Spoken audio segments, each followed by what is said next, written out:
So good afternoon, everyone, and welcome to 19 Washington Square North, which is the intellectual home and the center of NYU Abu Dhabi here in New York. My name is Michael Pruganan. I am a professor of biology here at NYU New York, and I also run a laboratory at NYU Abu Dhabi.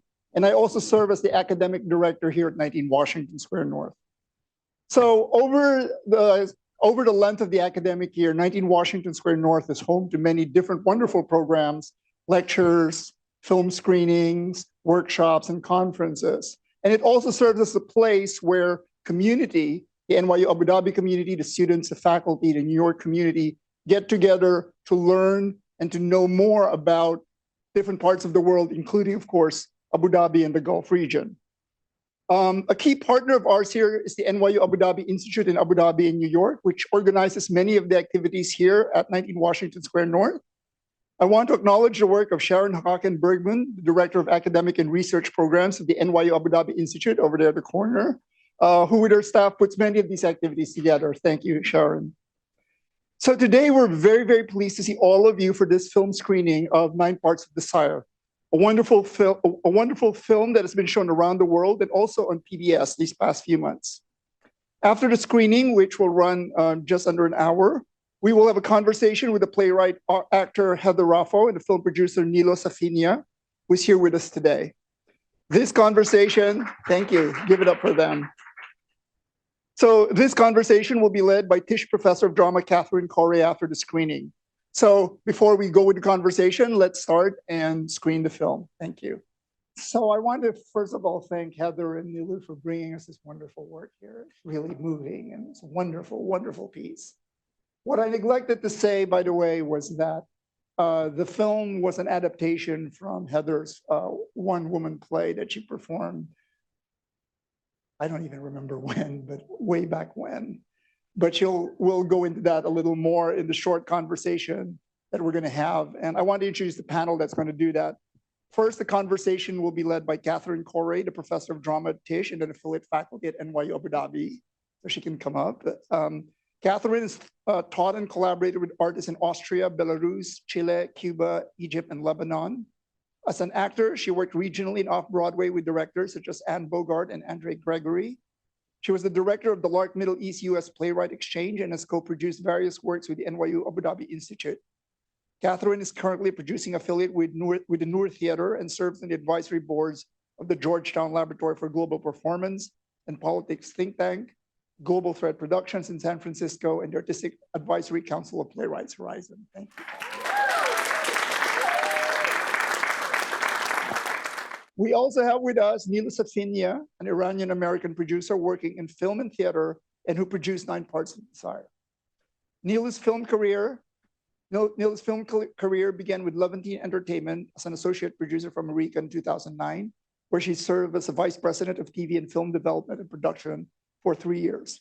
Her last feature, Julia Blue in 2018, was shot entirely in Ukraine during wartime and was a Gotham Award winner. Her latest film was a short horror comedy, Snatch, starring Tatiana Maslany, made for Hulu and produced by 20th Century.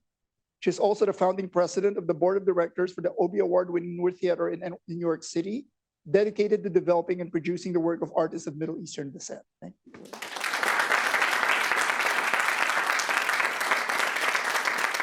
And finally, we have the amazing Heather Raffo. Heather is a singular and outstanding voice in the American theater whose work has been championed by the New Yorker as, quote, an example of how art can remake the world, unquote.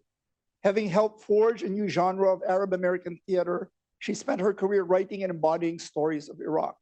From the lives and dreams of Iraqi women in her seminal work, Nine Parts of Desire, first the play and now the film, to the suicidal ideation of an Iraq war veteran in the opera Fallujah, which was shown in PBS in 2012, to the restless longings of an Iraqi refugee architect in Noor in 2018. A recent Creative Capital, NPN, and APAP grantee, Heather is building an ambitious new theatrical platform following migration and the global economy, which aims to be the first ever evolving multi-locational theater platform. Thank you very much. Off to the panel.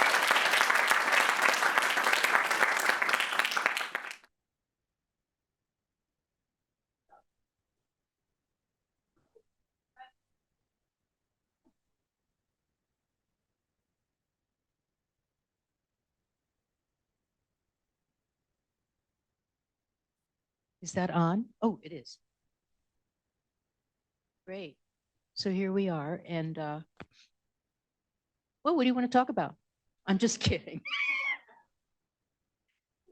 Heather, that's the third time I've watched the movie. And what's that? The third time, absolutely. And I just have to tell you that it's sort of simultaneously inspiring and exciting and deep and very painful. And it's especially right now, if I may. And so seeing the film and hearing the story in this context was a whole new experience for me, if you see what I mean. And I feel as though each time I've watched it, there's been some kind of place that we were in that gave me another perspective on what you had made. And I just want to thank you. We'll see what happens the fourth time I watch it. I don't know. No, I'm just kidding. I think what I would like to do, if it's okay with you, is give the folks here a little insight into how this came together. Because it's kind of a miracle, especially for those of us who had the pleasure of seeing the production 9 Parts of Desire. And I have to say that watching the film the first time, I was struck by the fact that it felt as though this is what it was always supposed to be. Do you know what I mean?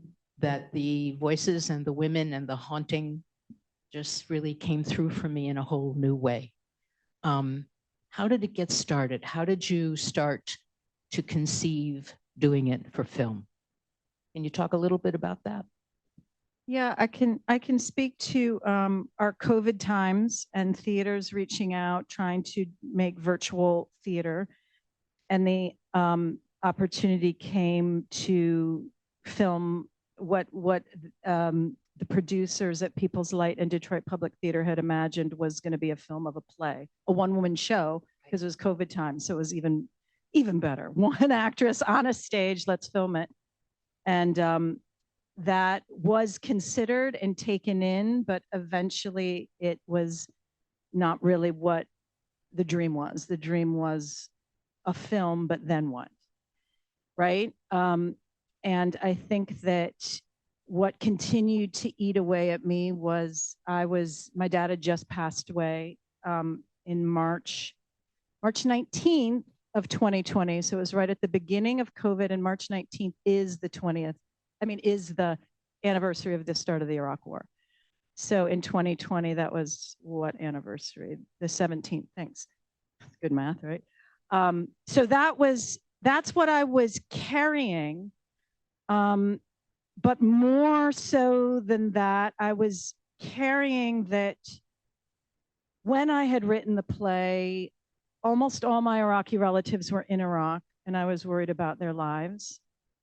And here we were all these decades later, and they were all living in diaspora, having fled.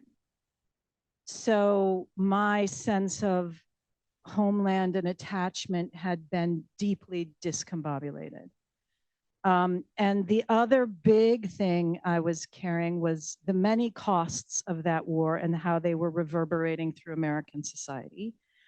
But further to all of that, I'm a Michigan girl. So I was carrying and embodying a swing state through the pandemic, through 2020. And it was and is my belief that we're on the precipice, and that everything we might be thinking of when we saw this play originally, or when you would sit with those Iraqi women and we think this is this country in the Middle East, it was absolutely this country here.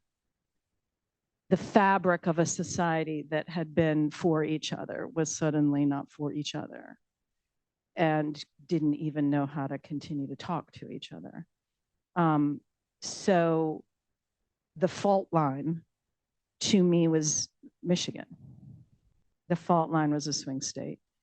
And I wanted to hear those women in context of this nation. And then I think there's just the reality of film is I look like I look.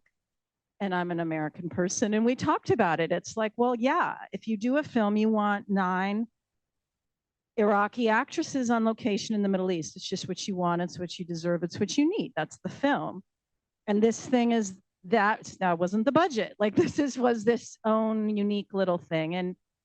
And it's also not the play. The play is you meet these monologues and these women and you feel like you're maybe in Iraq, and it's magical realism in the film. And this feels like, and Nilou was absolutely essentially like inside my skull.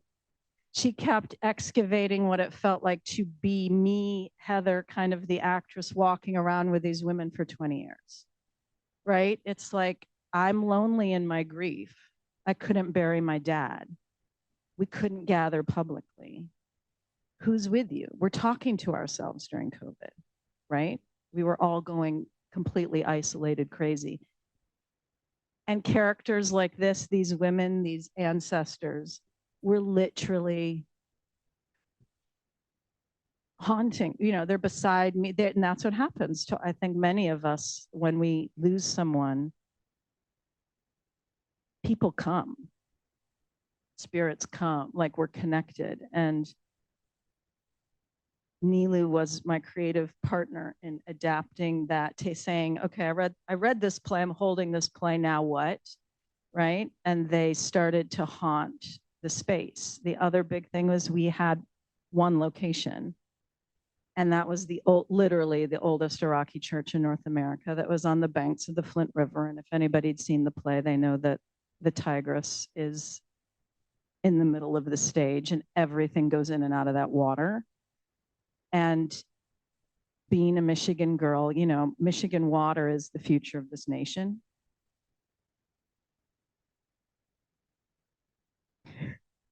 And what happened in Flint is also the future of this nation. And the, you know, Flint and Michigan is an interesting center with what has happened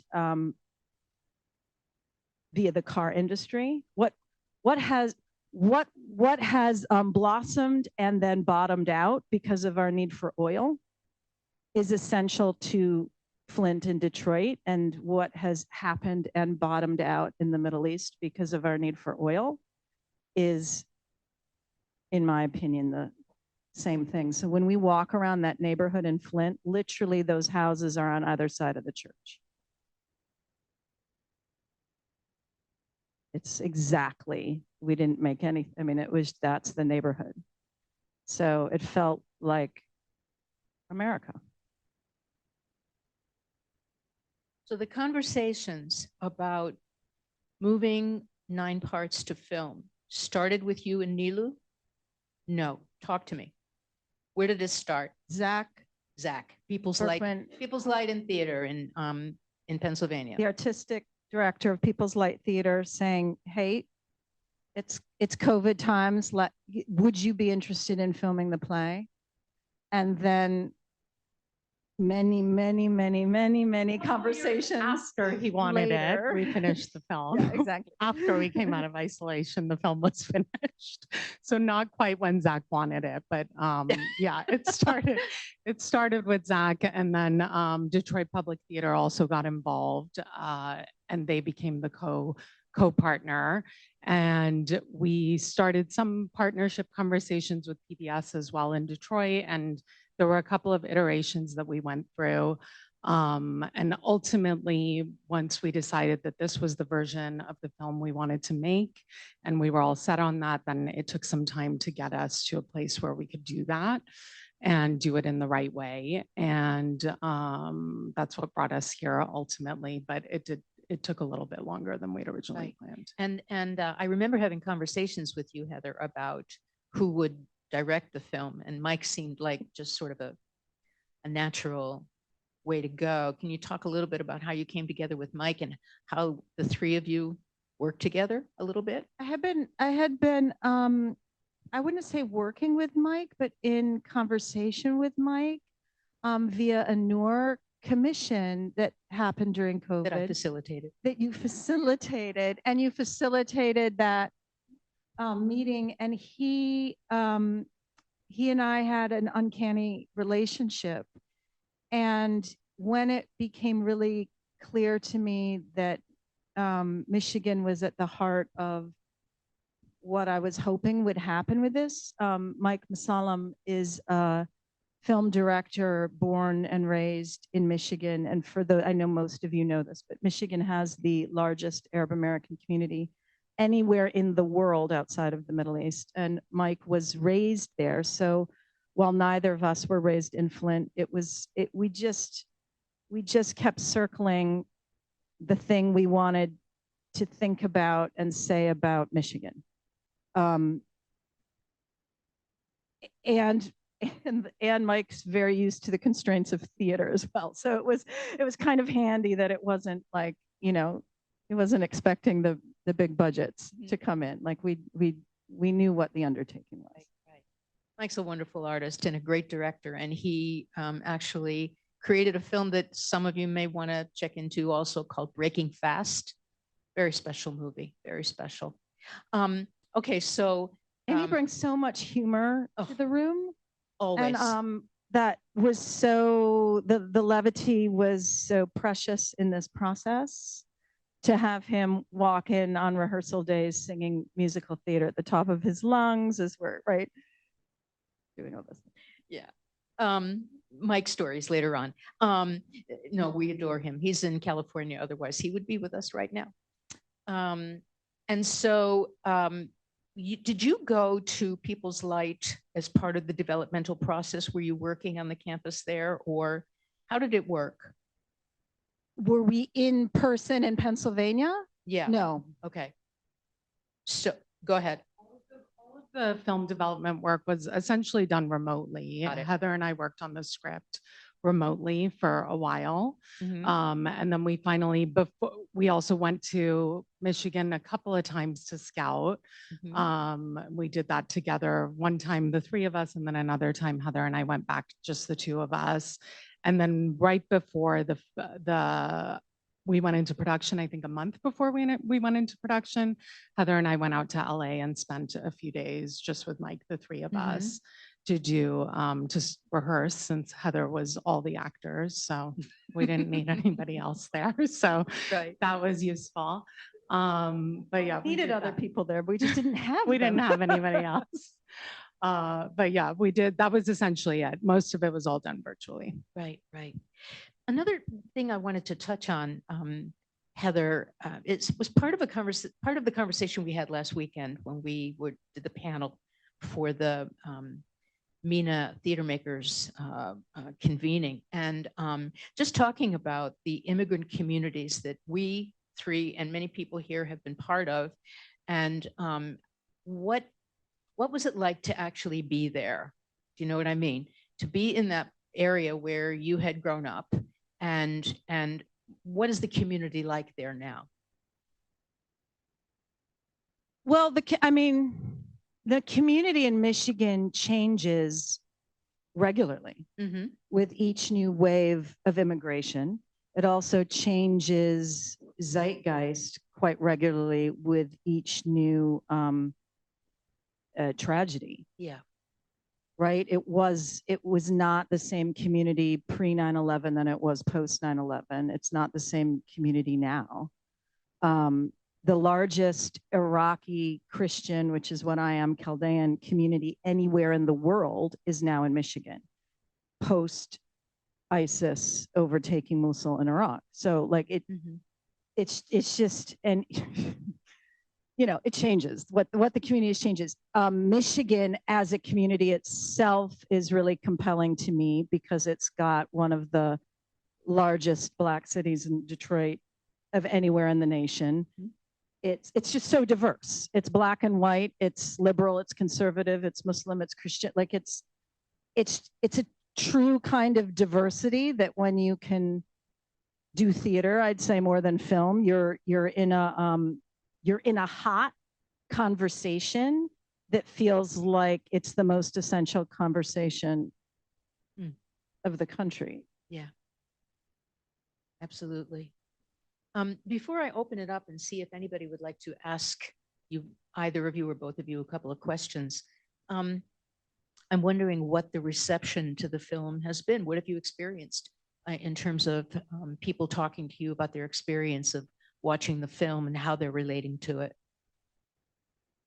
I would say that one thing that was really moving to me personally is on the actual 20th anniversary of the Iraq War, which was in March this year. We got to do a live screening in Detroit for a large number of Iraqi Americans, but again, a very diverse audience. And the Iraqi community was really experiencing a lot of intense memories from the war, but also a lot of unnamed grief, right? And I think that's really what I'm sitting with when I watched it today again, is the kind of grief that comes out of your root system and doesn't get resolved. And war just violence compounds and compounds and compounds those kinds of griefs. And I mean, I had 100 family members in Iraq. Like, we were literally from a place, not Iraq, a place in Iraq for thousands of generations, like as far back as anyone knows. And now we don't live, we're not from there anymore. These things are like, how do you even process them? Right? And how do you hold that alongside the generational trauma that is so apparent to everyone in the Middle East right now, right? Like it is so painful that it feels like the essentialness of art actually to say we need to grieve and we need to mourn and we need to be in community together and we need nuanced conversations and we need complex humans and characters and situations is like imperative for the precipices that we are on as humanity. I mean, it's not like great art in times of war. Like, I mean, the play was up and running through the entire war and occupation for over a decade, right? Like military men and women came and needed to talk, and military families would come, and like people that served and like killed Uday would come up to me in Tennessee and be like, I was in the platoon, I did this, I need to talk. Like, the amount of needing to talk that is part of mourning and grief is so essential. So I'd say that the general response to the play when it was up and to having aired it, well, you know, is just that like it's burying that stuff isn't getting us anywhere.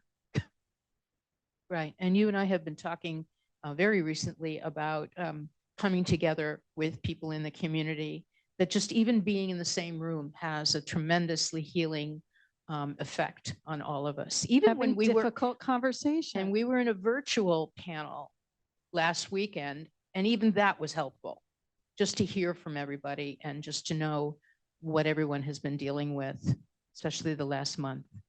I would really like to open this up and see if anybody has any questions or, yeah.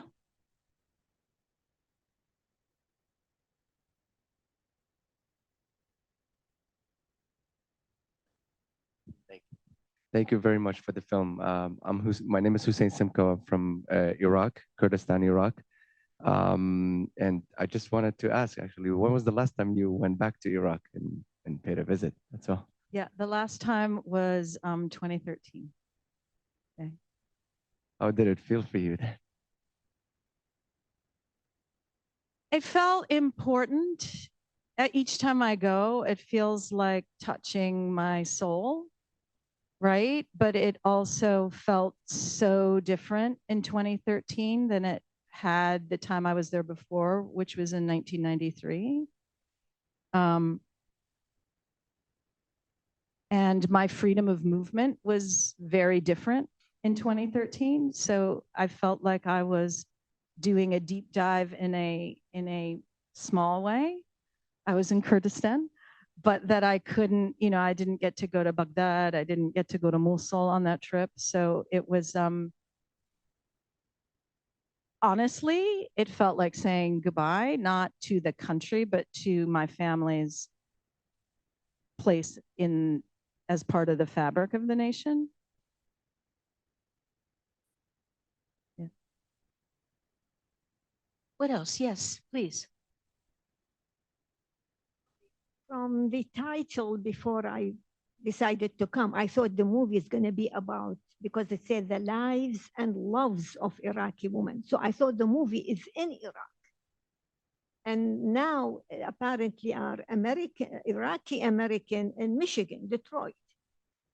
So for me, this doesn't really give me, the real things about Iraq.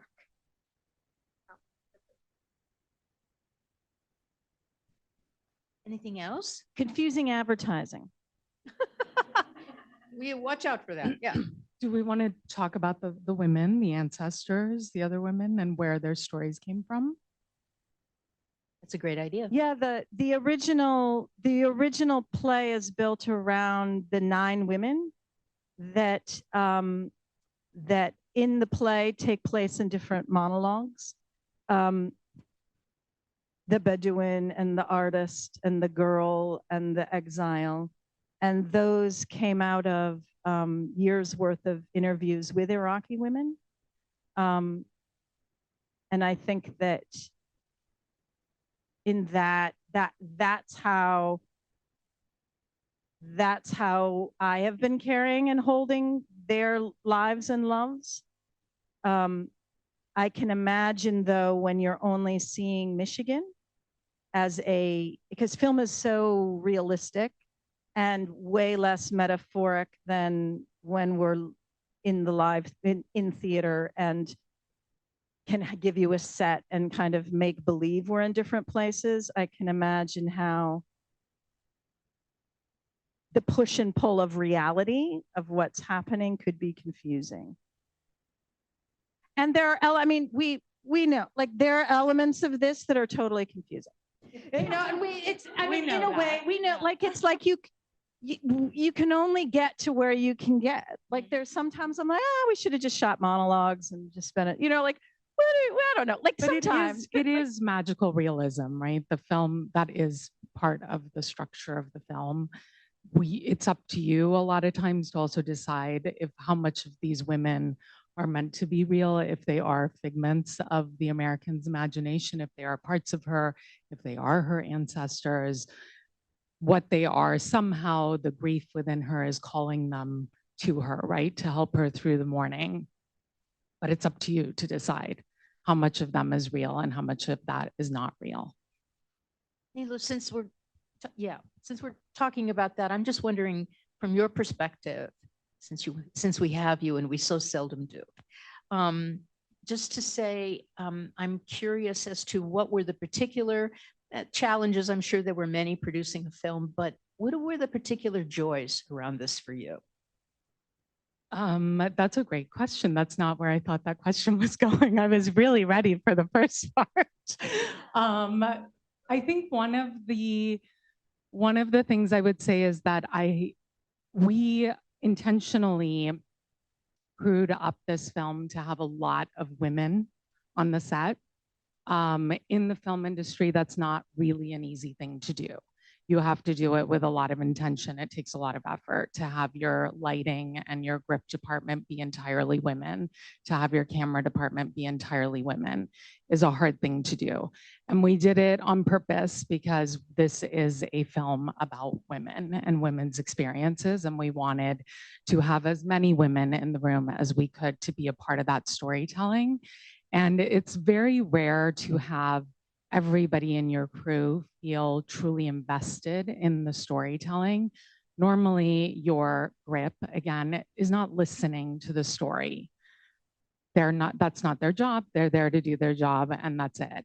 But every single person who was on our crew really cared about the story, and they were so invested. And I would watch them during scenes and watch them watch Heather's performance at times, and they would cry, they would get teary-eyed, they would get emotional. They would come to us afterwards and express their emotions and their thoughts about it. And that was really, really amazing and truly rewarding. And I think had a lot to do with a lot of women being on our set too. Wonderful. Yes, please. Two more technical questions. One is, who is the body double, and did you get to rehearse with them? And the second is, and this is more for the director, but maybe you know, like, what was the intention behind the color timing that made everything have like a very strong teal wash, so all your blacks were going teal and all of that at the, especially when the American was walking around? I was kind of curious if there was a, like a, you know, a coding to that color timing. So our body double, and there was only one, as you noticed. Ideally, there would have been many, but again, budgetary constraints, we only had the one. She was very intentionally chosen, one of Heather's very, very best friends. Luckily also blonde and of similar build, similar enough that it worked out, but really important that she was somebody that Heather was very connected to. And they both, like, they have such a soul and heart connection that there was really not any rehearsal time that they were afforded, nor was it really needed, luckily, because of how connected they are. There was another thing about having Amy on set, was that we knew that she would really protect Heather and take care of her in a lot of ways. That again, with limited resources, we wanted somebody there that would also be holding Heather throughout the process. So having Amy was, she ended up being the person who held me throughout the entire process as well. She truly was a godsend for all of us. For the color, great question. One thing I will say is that unfortunately, this was not the most accurate version of the color that you were watching here. There were a lot of mirages happening on this projection that are not intentional. And the teal was coming out in a way that was a lot stronger than the way that the film was colored. But there definitely was a progression, I'm like forgetting the words, a progression in the color story that went from beginning to end. And it's timed sort of with this, the world of the women and the world of the ancestors, and the way that the American is allowing them to come into her reality, or the way that they are entering into her reality. So the world starts in a place that is less realistic. And as we start to go through the different parts, it becomes more and more realistic. Thank you for asking. Thank you for asking about the body double. I meant to do that. I really did. Yes.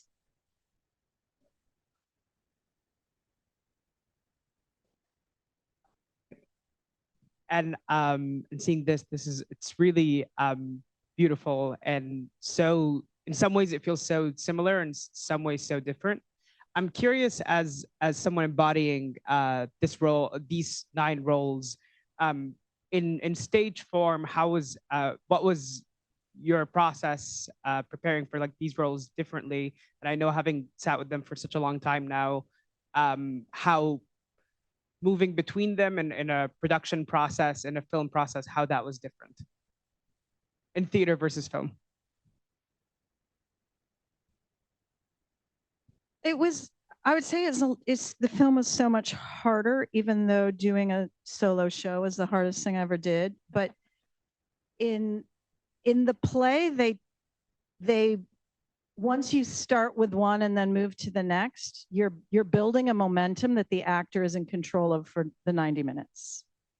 So I was absolutely in control of who thought who was funny and what was the audience reaction, and which character was pushing energy this way so the other one could pick it up and run with it. And after 90 minutes, I was exhausted. And that was one of the points, is like, war feels like this. And right. And with this one, I mean, and also in the stage play, I was talking to the audience. So I had my scene partner.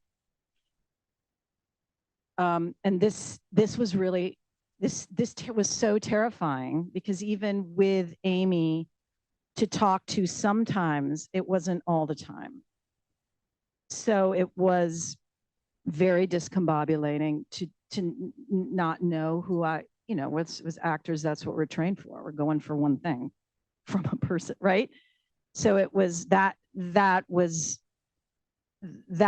so little rehearsal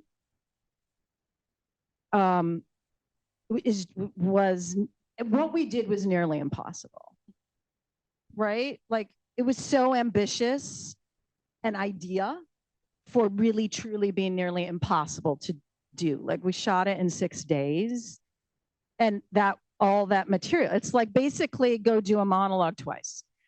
Moving on, like like that's so it's an experiment. Like it's an experiment of this idea system, and then you have to trust, well, okay, the women have been living in there for 20 years, but for sure the acting is entirely different because they're to this woman's point is they're all shades.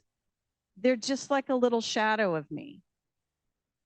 And they're meant to be. They're not meant to be those 9 actual women from, they're meant to be, oh my, she must be talking to herself. She literally must be going crazy. She must have Alzheimer's like her father. What is going on that this is happening, right? So it was all very, Heather was brilliant to answer your question from another perspective. What she did in those 6 days and what she was asked to do and holding all of those different characters, we tried our best to make it easier on her in the way that the days were scheduled. So she wasn't doing all characters in one day, but she had to go back and forth a lot, and keeping all of that together. And like half of the time she knew better what was going on than anybody else did. And it was really incredibly impressive. We also had an excellent script supervisor on set, excellent, who without her, I think we would have made 5,000 mistakes that I don't think we would have been able to correct in post. But she was really, really meticulous and kept us on top of everything, especially with the body double, especially with all that movement, and making sure that all of our shots were matching. And yes, we did shoot it in 6 days, which was insanity. We're all too old for that kind of production schedule, but we did it, and here it is now. Do we have one last question? Yes.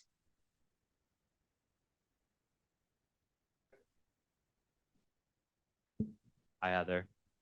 So my question is, so in the Chaldean community and probably in most Middle Eastern communities, there's kind of these like topics that go undiscussed, kind of under the surface. They're taboo almost in a way, like womanhood, war, trauma, things of that sort. And so in putting something like that, one of those topics into a tangible form, into film or theater or a piece of art, did you face any type of pushback or any type of resistance from the community in the work? And how did you find the courage to kind of continue telling the story and doing this important work? yeah, I would say doing the play during the Iraq War and for that decade after, there wasn't much pushback. Iraqis at that time, I mean, this is before a genre of Middle Eastern American theater existed in this nation, right? Iraqis were like, oh my God, you're saying that on stage? Like, this is, how do you do, is that okay? Are you okay, right?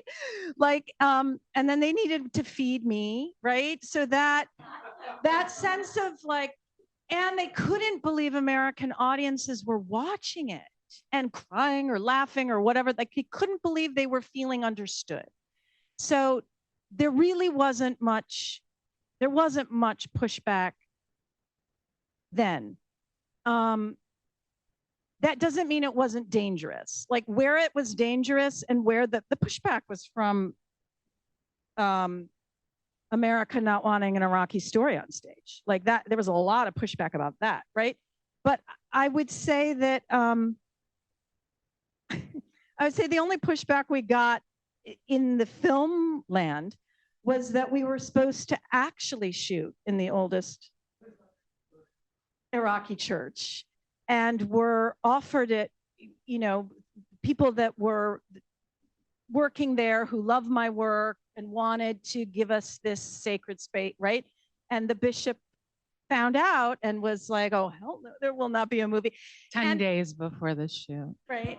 So then then it was all off and we had to go find an interior in retrospect, I'm so thankful for that. Like, of course, I wouldn't have been thankful if we never ever got to shoot it and that would have been that. But like the idea that the Presbyterians don't mind so much if you're gonna come in and We took be over Muslim the whole and be church. Christian Yeah, and talk about exactly. the love life, talk about anything and do something like this, like, right? But so I'm thankful in the end that we didn't shoot in the exact Iraqi church, oldest Iraqi church. I think it's we had a lot more freedom and freedom. yeah, and space. At the end of the day, it actually was like, it would have been a nightmare to film in that church at the end of the day. It worked out the Well, way it was supposed to. we have, I hate to do this, but we do need to wrap up. And I would like to end with a memory, which actually is of something that happened right here in this room 10 years ago when we had a convening of Middle Eastern women in theater. And you were up here, right, pretty much where you are now, presenting an excerpt from 9 Parts of Desire and ended with, I love you, I love you, I love you, I love you.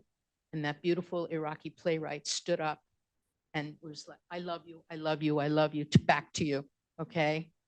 And it was a very full and beautiful moment for all of us. So I just wanted to.